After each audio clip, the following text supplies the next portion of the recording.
Отново имам драми с тази моторетка. Или поне така си мислех. Затова миналата седмица нямаше редовното видео във вторник, за което ви се извинявам. Но може да изгледате това, за да разберете какво се случи. Здравейте, уважаеми зрители, и добре дошли в канала SteelRider BG. Времето не е най-хубавото за мотор, обаче на мен ми се налага да отида до дилъра, от който купих мотоциклета, за обслужване. За обслужване и някакви профилактики, които съм намислил. Днеска имам уговорка и съм се запътил към мотогаража.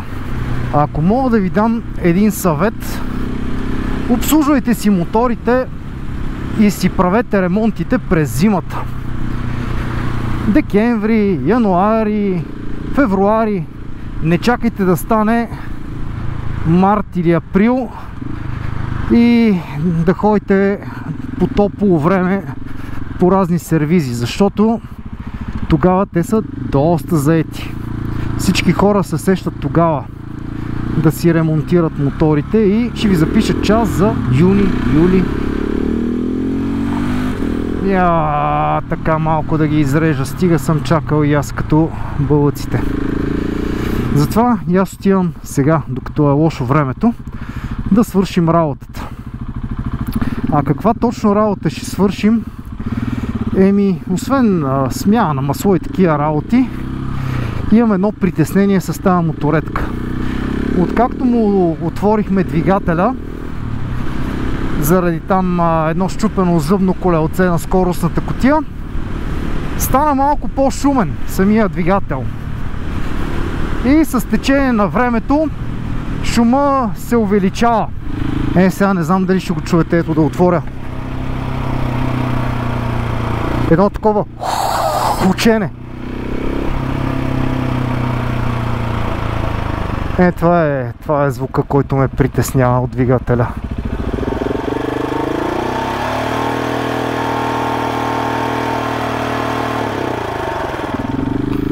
И сега по любимите ми павета. Ама с този мотор наистина са ми доста по-приятни, отколкото с всеки един друг преди това. Мацко, червено е, бе. Червено е, бе. Наближаваме до мотогаража. Фърлям им моторетката и се качвам на метрото. Слава Богу, то минава близичко до булевард Овча купел, до място, където е този мотогараж.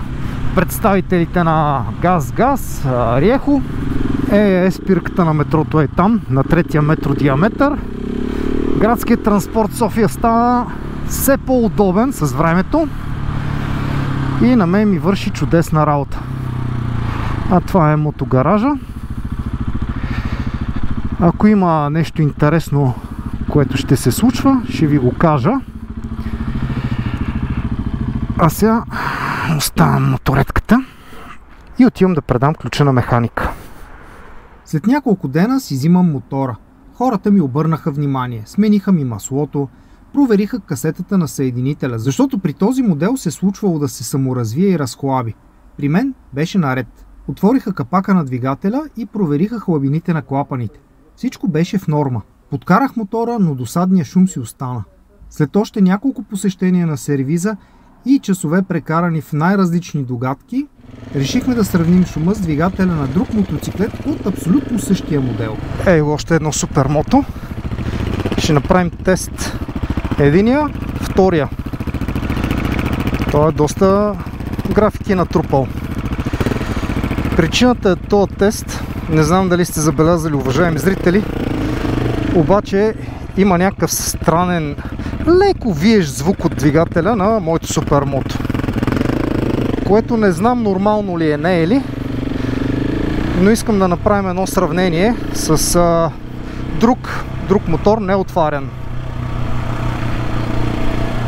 И ще го послушаме заедно. Излязохме да покараме аз и Весо, а другото супермото е на тяхно приятелче. Така че не се притеснявайте, не карат клиентски мотори наляво-надясно без тяхно знание. Айде да видим сега какво излезе.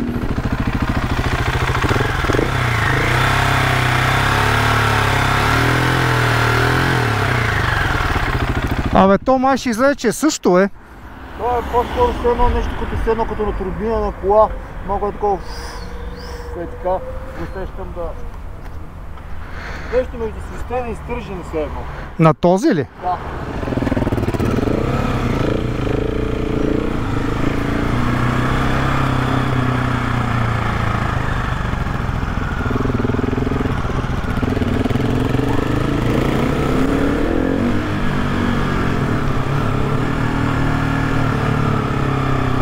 Абе, май то си звучи по същия начин.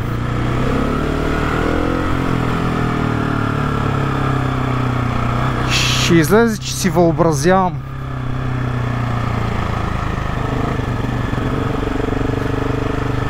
Явно този шум си е нормален. Само ги разигравам хората.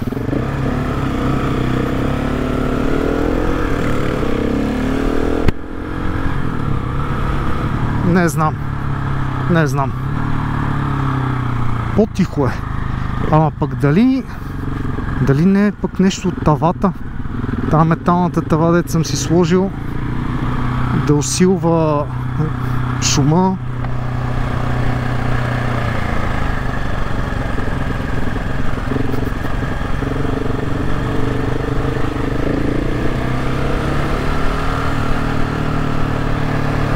Иначе и тук го има същия звук.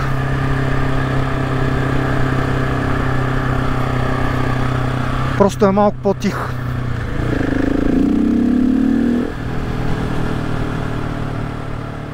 Може би имат един и същи шум, просто при тебе да се чува една идея. Една идея по-силно е, да. И аз това установих. Но някак се ми звучи като на нещо, все че е хлабаво по закрепването на двигателя или на... И знаеш какво си мисля? Като някаква ситна такава вибрация. Ще разкарам всичките ламарини, тия тъви, тия ролбари и ще си го пробвам. За мен е интересно да намерим къде е точно причината. Най-вероятно ще е нещо дребно, но това е много ценен фидбек и някакви знания. Да. Но най-вероятно си е нормално. И ако нещо съм те ангажирал или нещо от този род, ще прощаваш. Тия мотори, въпреки че са на края на производствения си цикъл, те са си разпространени. Да.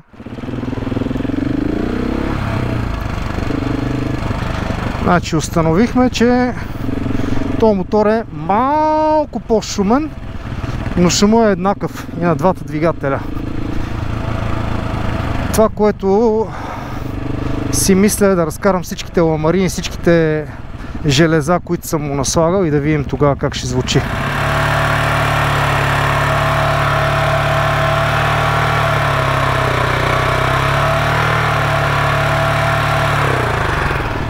Е това.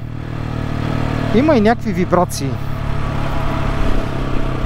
Най-вероятно те усилват шума.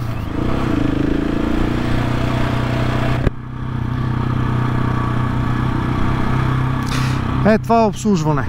В мотогараж ще ви обърнат внимание. Дори на някакви такива тъпи ваши прищявки. Затова се радвам, че си взех мотора от тях, а не от някой, който ще ме баламосва и ще ми говори врели не крипели. Супер мото мафия. Ето какъв диск му е сложил. Някакъв доста по-голям. Барното е. Барното е това супермото.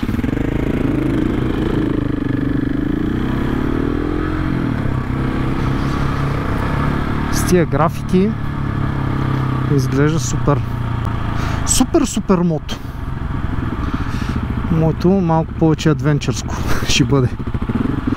Добре де. Доволен съм. Доволен съм, че поне всичко е наред с моторетката ми.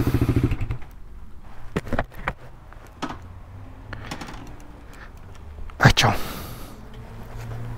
Може би просто нещо ги оставят нарочно тия двигатели по-хлабави или сега карам и си мисля, шум. Може би оригинално просто да са някакви по-големи години на някакви места. Много е специфичен. Нали? Много е специфичен.